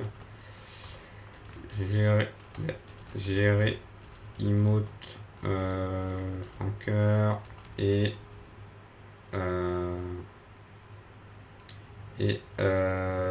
Better TTV. Voilà. Je le mets dans le backlog. Ça ne veut pas dire que je le ferai, mais au moins j'y penserai. Voilà. Mais oui, il n'y a pas. C'est pas géré. Mais enfin, c'est pas géré dans le même sens où comme il faut en fait que tu aies une extension pour le voir. Bah en fait, moi par exemple, enfin, c'est-à-dire que tout le monde va pas le voir puisque tout le monde n'a pas l'extension activée sur son navigateur. Et moi par exemple sur mon OBS, bah, je le vois pas tout simplement parce que j'ai pas l'extension parce que on peut pas mettre des extensions sur le navigateur OBS. Mais effectivement, c'est une bonne question à se poser. Mais voilà, je le mets dans le backlog et puis on verra. Après, dans OBS, c'est juste une case à cocher.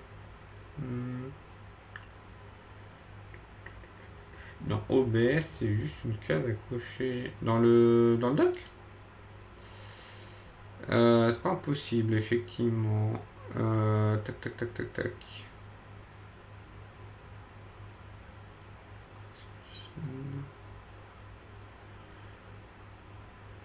Ça se fait en 2-2 pour avoir les emotes dans le chat. Oui, alors, sachant que, par contre, les emotes normales, hein, elles sont gérées. Hein. Hop. Tac. Voilà. Si je mets une emote normale, donc une emote qui vient de Twitch, c'est géré. Et en vrai, on pourrait se demander, bon, est-ce qu'on a encore besoin? Ouais, bon. Les emotes Better TTV, ouais, à se poser la question, ouais, est-ce que je le supporte ou pas? À voir. À voir. Sur les réponses, on peut se poser la question comment on voudrait afficher une réponse. Alors, hop. Tac. Non, il me l'a mis là. Alors, on va faire des tâches instances. On va récupérer que ces deux-là. Parce qu'on a besoin que de ça.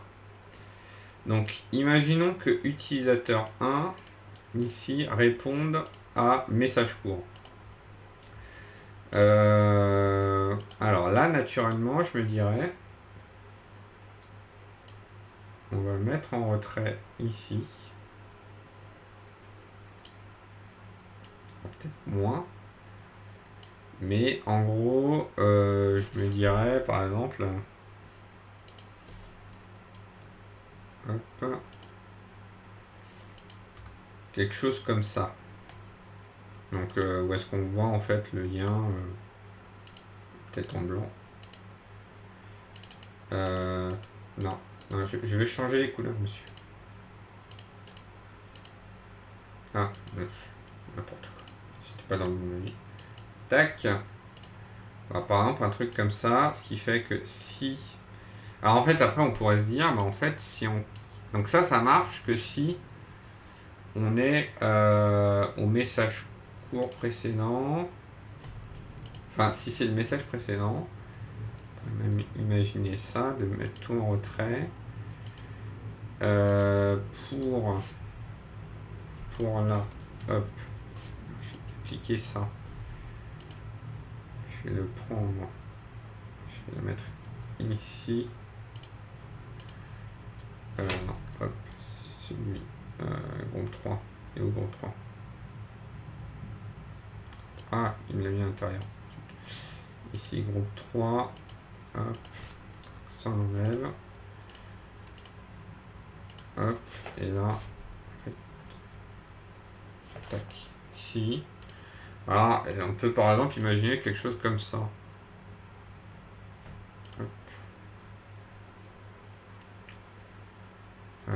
Tac. Je crois qu'il faut que je reclique. Voilà, quelque chose comme ça par exemple. Ça on voit que c'est réponse à un message court. Alors, c'est dans les paramètres de stream, si tu lis mon compte Twitch à OBS, ouais, c'est ce que j'ai fait. Il te propose d'ajouter des extensions directement dans le chat. Tac. Ah oui, effectivement, je les ai pas activés sur mon OBS. Bon, alors là, je peux pas les activer puisqu'il faut machin.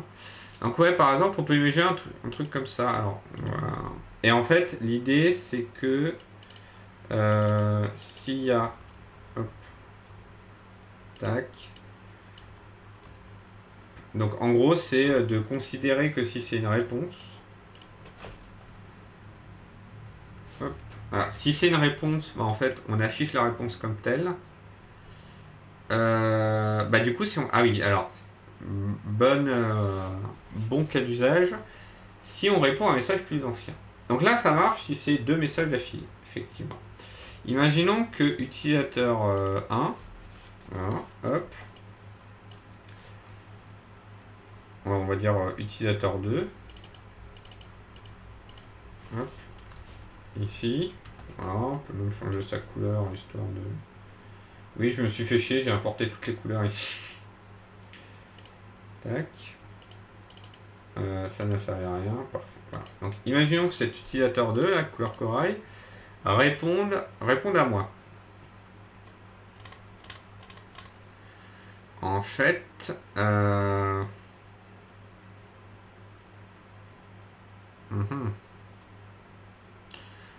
peut... j'ai jamais utilisé Figma, donc ça me parle pas. Ah, en fait, Figma, c'est juste un petit outil qui permet de dessiner rapidement, de faire des specs et ce genre de choses. Si tu fais un peu de... Ah oui, alors oui, c'était back-end. Oui, effectivement, tu fais rarement des prototypes. Je comprends. Mais en fait, voilà, ça te permet juste de faire des prototypes assez rapidement. Et l'avantage, typiquement là, ici, là, par exemple, j'ai fait le chat avec un dégradé et ainsi de suite. Et après, là, je peux aller dans Inspect. Puis là, il va me dire, bah, là, ton élément, tu as 1 pixel sur le côté, tu as 118 pixels avec le haut, tu as, euh, t'as, t'as des trucs, tu vois, t'as les distances, t'as même directement le CSS à copier-coller. Donc là, j'ai fait un dégradé, pouf, le CSS est là. Euh, Ah oui, pardon, oui, je me suis fait chier à importer les couleurs. Ah, en fait, c'est juste que bah, les couleurs de Twitch. Parce qu'en fait, les couleurs, c'est les pseudos Twitch. Soit on met une couleur personnalisée, bon, là, je peux rien faire. Soit soit on peut choisir une couleur prédéfinie. Du coup, en fait, je me suis fait chier à regarder quelles étaient toutes les couleurs prédéfinies. Comme ça me permet de les avoir toutes mis là. Et puis d'adapter le fond comme ça pour voir si c'est lisible. Là, je crois qu'il n'y a que le bleu foncé qui apparaît mal, mais de toute façon, le bleu foncé, voilà. Il passera toujours mal, quoi. C'est foutu pour foutu, voilà. Donc, on en est à utilisateur 2. Tu as pris celle en mode contraste. En fait, j'ai pris celle en mode chat en dark mode, puisque de toute façon, je voulais. Enfin, puisque en fait, le fond de mon overlay est déjà une couleur plus foncée que claire. Et je voulais, enfin, comme c'était ça, je voulais de toute façon mettre un fond sombre derrière pour accentuer le contraste. Voilà. Et donc là, en fait, on voit que un des cas qui n'a pas été géré, c'est qu'en fait, il faudrait que le pseudo de la personne, quand il commence à dépasser, il soit rappelé de façon régulière. Voilà, donc genre, si le message fait plus de tant de hauteur, bah en fait, on considère plus l'ancien message, on le fait partir sur un nouveau message. Tac, alors, on va le noter. On va dire que c'est un bug. Chat. Afficher de temps à autre le pseudo de la personne si la précédente div est trop haute. Voilà, ça c'est bon. Et donc là, pour un message, donc là on veut répondre à Jonathan MM, et ben on peut imaginer quelque chose en nous disant tac, en nous disant, est-ce que si par exemple on fait un petit trait comme ça, non.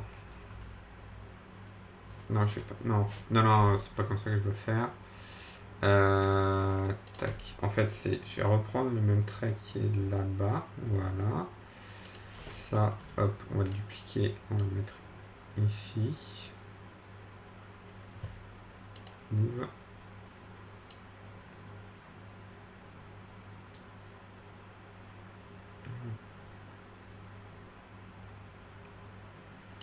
Voilà. Et puis là, en fait, on peut mettre un petit texte dedans ici en disant réponse à Jonathan Emmanuel, par exemple.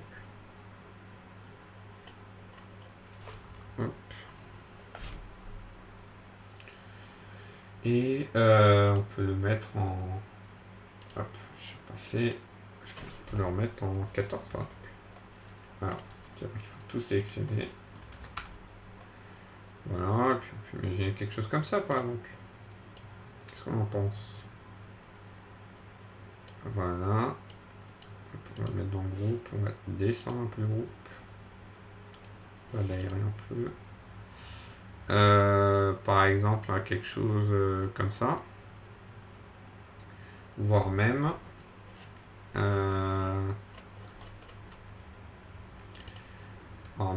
en fait, on pourrait même imaginer quelque chose comme arrobase, tac, hop, et genre un message court, 3 petits points, s'il reste des petits trucs comme ça.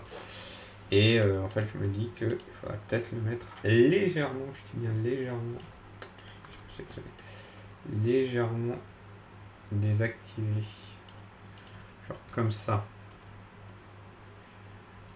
Ce qui ferait que voilà, c'est un peu pas mal. Alors après, peut-être même à la rigueur, hop, ici, on va reprendre la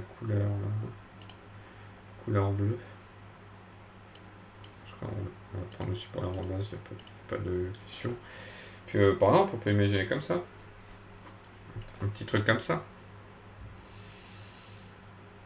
Ah, qui fait que donc soit on a le message directement avant et du coup on le récupère, soit on a le message qui est un peu plus loin, puis on fait juste réponse à 3 petits points, et puis on fait ça quoi.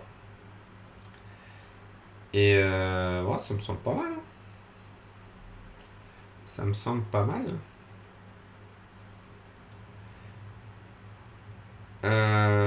Oui, mais tu vas devoir stocker tous les messages et potentiellement tu n'auras pas le message de base.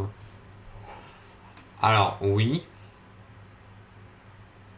Effectivement. Alors, c'est un bon point.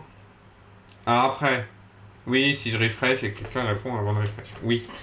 Ou quelqu'un répond à un vieux message, ça marche aussi. Alors, qu'est-ce qui nous donne comme information Non. Non, il est où private tag, c'est le tag. Hop, private. Alors, quand on a une réponse, on a le message ID, le parent user ID, le parent login et le parent display name. Ah, et on a le body. On a le message qui est fourni par l'API Twitch. Donc ça c'est bon. Donc ça veut dire que ça, on pourra le... il est où Hop. Donc ça c'est possible puisque l'API Twitch nous le redonne. Alors on le redonne sans les emotes, mais c'est pas grave, puisque de toute façon on va pas s'amuser à foutre des emotes là-dedans. Sinon ça risque d'être un petit merdier. Ouais non mais ça c'est pas mal ça. Alors on va le rajouter au backlog. Ajout. Chat. Gestion des réponses. Alors, hop, on va corriger déjà ce petit bug là. Mais du coup, tu vas afficher le texte des emotes. Oui, du coup, on affiche le texte des emotes. Mais alors, je crois que c'est déjà le cas sur Twitch. Typiquement, là, je vais faire un message. Coucou, voilà, hop. Voilà. Donc là, j'ai mis un message avec une emote. Et je pense que Tib, si tu réponds à ce message là, normalement, dans la réponse, on voit pas l'emote. Tu vois? On voit le texte directement. Donc personnellement, ça me choque pas. Du coup, ça me semble plutôt logique et ça me semble plutôt sympa. Donc, on va rester comme ça. Je pense qu'on va rester comme ça. Alors, déjà, dans la pop-up, il n'y a pas les emotes. Alors, si tu cliques sur le petit icône voir la conversation, tu as les emotes qui apparaissent puisque tu vois le fil.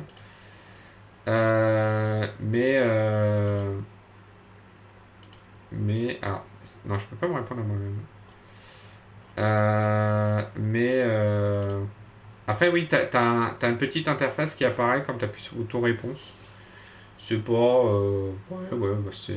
Bah, en tout cas, voilà. Là, au moins, on reste cohérent avec Twitch. L'idée aussi, c'est pas que l'overlay révolutionne tout, puisqu'il faut quand même qu'il y ait une cohérence entre l'overlay et ce que les gens ont l'habitude d'utiliser. Donc, ici, c'était où? Ici. Donc ici, en fait, on regarde si le... Ah oui, d'accord, un Hoover... D'accord, oui. D'accord, ouais, c'est ça. Oui, en Hoover, t'as pas les emotes, ouais. Ce qui est pas forcément déconnant. Ce qui est pas forcément déconnant. Du coup, ici, en fait, ce qu'on va faire...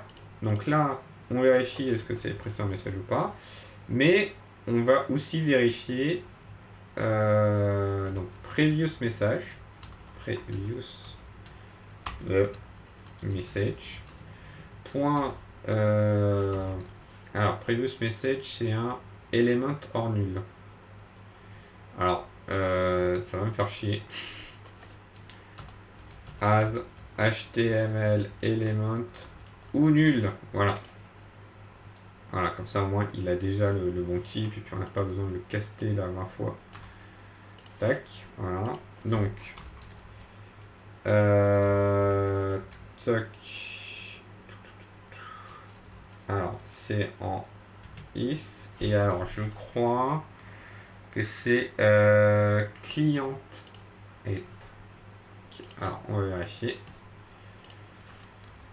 Client F. Alors, c'est pas une propriété que j'ai l'habitude d'utiliser. J'utilise ma machin. Alors, la propriété en lecture seule vaut 0 pour les éléments sans CSS ou avec Madin. Sinon, elle vaut la hauteur interne de l'élément.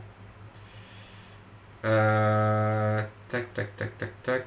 Ah oui, non, non, le client S. Dès le jet d'Internet Explorer.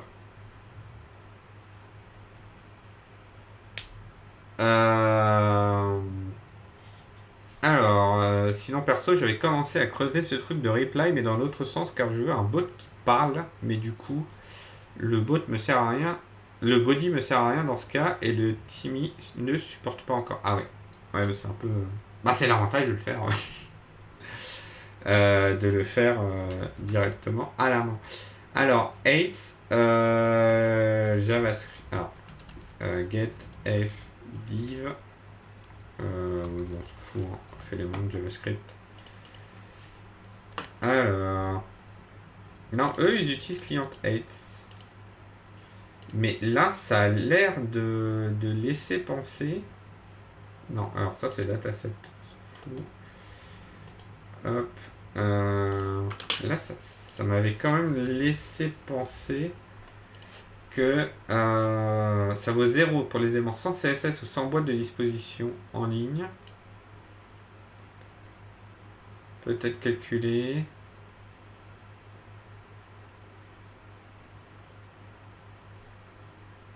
Alors sinon, je peux utiliser ça, effectivement. Bah, de toute façon, on peut faire l'essai. Hein. Bah, hop. Donc, si je fais ici, alors, let div document.query selector de chat-message. Donc le div, il a bien un truc. Et là, si je fais client 8. Ah non, c'est bon. Il m'affiche bien. J'ai bien les bonnes valeurs. Je peux pas utiliser le $0 sur Firefox. Le $0. Alors, enfin, le dollar. Le dollar, ça change quoi, rien, ça. Ah, oui, oui, d'accord, oui. L'élément qui attache automatiquement un ID à un élément. Je crois qu'ils l'ont pas encore mis sur Firefox. Je crois qu'il y est pas. Mais alors, tu vois, je peux lui dire stocker. Si, alors si, je peux faire clic droit. Bon, c'est un peu l'équivalent. Bon, du coup, il me le met dans un tab 0.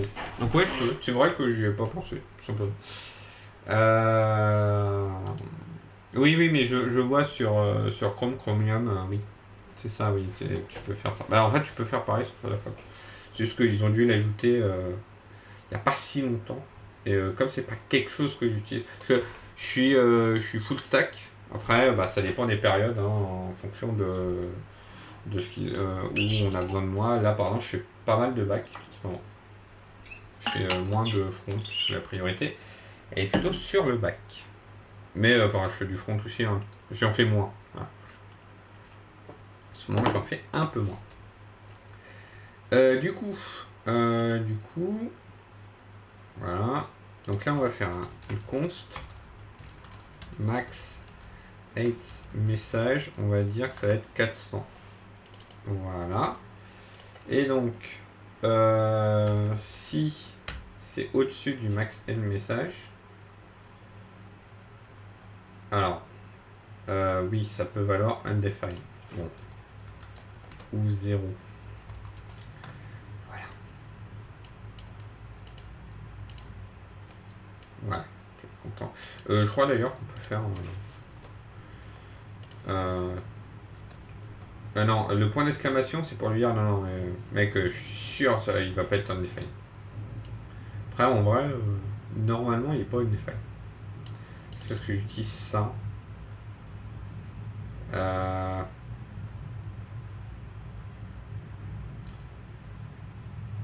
Ouais.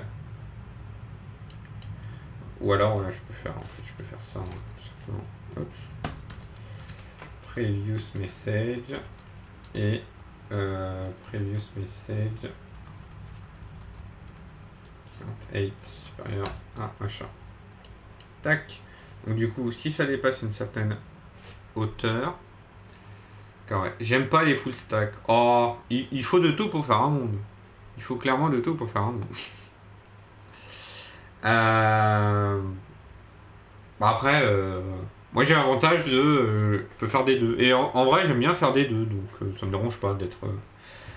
Sachant que moi, quand j'ai commencé, j'étais en sortie d'école, je me En fait, alors, bon, diplôme d'ingé, tout ça, et puis je me désignais plutôt comme développeur web.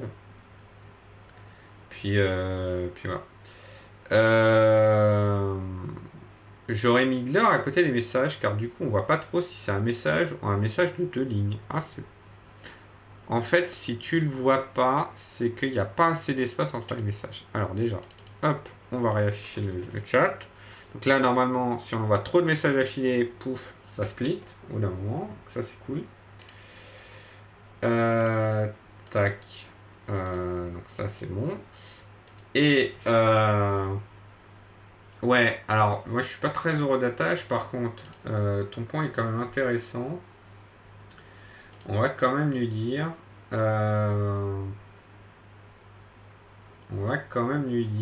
que donc que dans chat message, alors on va faire un display flex, un flex direction column, ça on voit pas la différence, et on va faire un gap de 0.5 EM. Voilà, et puis là normalement on va un peu mieux voir que c'est pas du tout les mêmes messages. Là si je vais ici, et puis que hop, c'était des lignes quand même. Voilà. Et là, si je rafraîchis l'overlay, hop, tac. Là, normalement, alors, si on envoie message 1 et message 2, hop, voilà. Là, il y a déjà un peu plus d'espace. Donc là, on comprend qu'il y a une diff. Et sinon, perso, j'aime pas le front, j'ai pas la fibre visuelle. Perso, je me fais plus kiffer à faire toute une archiback que du visuel. Oui, enfin oui, voilà. Et en général, quand je vois des full stack faire du back, c'est une cata niveau sécu. Après, j'ai peut-être jamais croisé de bons full stack. En fait, alors, généralement, il y a des vrais full stack et des faux full stack. En fait, c'est... parce que... Alors, j'ai combien? J'ai 7 ans d'ancienneté maintenant. J'ai 7 ans d'expérience. J'ai vu un peu de tout. Et en vrai, alors, en fait, c'est ce que tu décris, c'est pas tellement une histoire de stack. Oui, il faudrait peut-être mettre un peu moins d'espace entre le premier message. Ouais, je suis d'accord. En fait, ce que tu décris, c'est pas une histoire de stack, c'est plus une histoire de développeur. En fait, c'est si t'aimes bien faire une archi, en fait, t'es plus architecte. Parce que normalement, un développeur peut être architecte en même temps, ça y a pas de souci.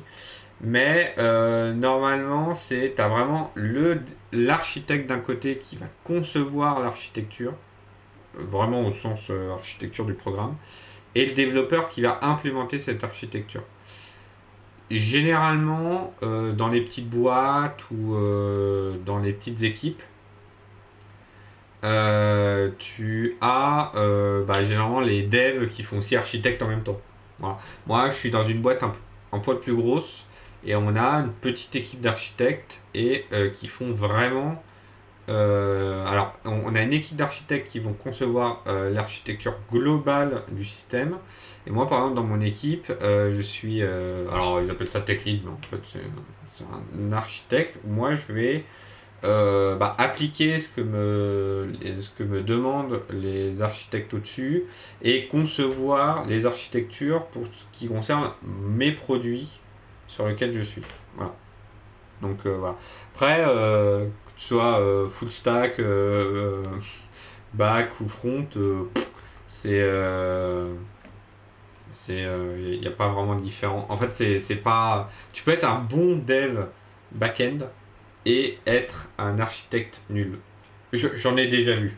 En fait, un bon back-end, euh, un bon dev back, lui, il va être excellent pour implémenter les trucs, mais quand ils vont concevoir l'architecture de leur outil, on sent que quand même il manque des trucs. Enfin, il y a des trucs qui sont pas top top, quoi. Voilà. Et inversement, hein, j'ai déjà vu des backs, enfin des fronts pareil, hein. Là, en fait, je pense qu'il faut vraiment séparer le back, enfin le développeur de l'architecte. Généralement, on demande les deux. Mais en fait, moi, j'ai déjà vu des équipes où tu as quelqu'un qui est plutôt bon en architecture. Et en fait, généralement, une équipe équilibrée, c'est tu vas avoir quelqu'un qui va plutôt faire de l'architecture et les autres qui vont être soit full, soit back, soit front. Voilà. Voilà.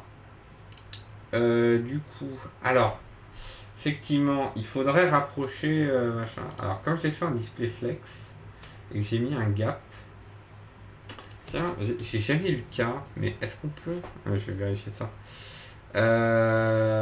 Donc, flex, gap, first child.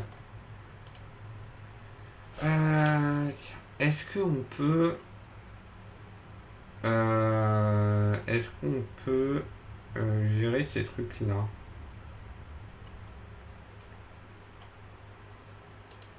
Alors. Alors, first child. Alors, non, oui, mais c'est pas du tout ça.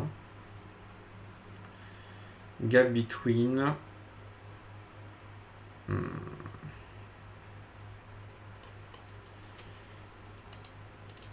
First element.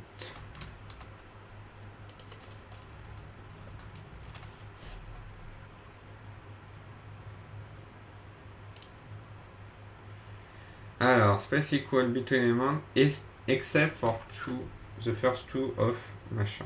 Oui, là il veut vraiment, voilà, c'est exactement ce qu'il veut.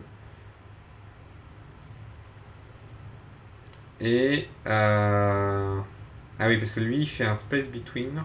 Ouais, c'est pas exactement. Et salut Thibaut, merci d'être passé. Et si t'as pas vu le temps passer, c'est que t'as bien aimé le stream. Donc n'hésite pas à follow si tu veux être informé des prochains streams. Je fais de temps en temps des petits streams code comme ça. Pareil, hein, on travaille sur l'overlay. Il reste encore beaucoup de travail sur l'overlay. Mais voilà. Et à la prochaine.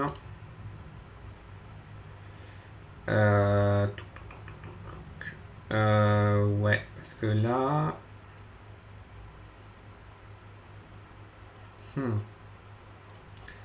Alors sinon, bon, on peut mettre une marge négative, hein, ceci dit, mais c'est pas très margin bottom.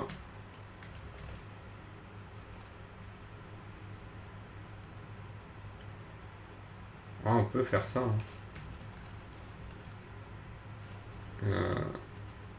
Ah ouais, je peux juste annuler en margin bottom, hein. Ouais, on peut faire ça.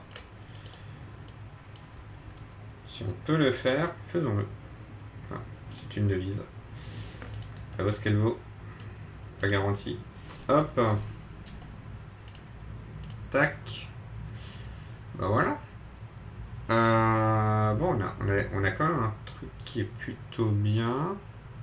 Et oui, et là je vois aussi sur le l'overlay en dessous là que ça se découpe. Ça se découpe. Voilà. Bon, bah écoutez, on a les bons trucs. On va committer. On va l'appeler comment?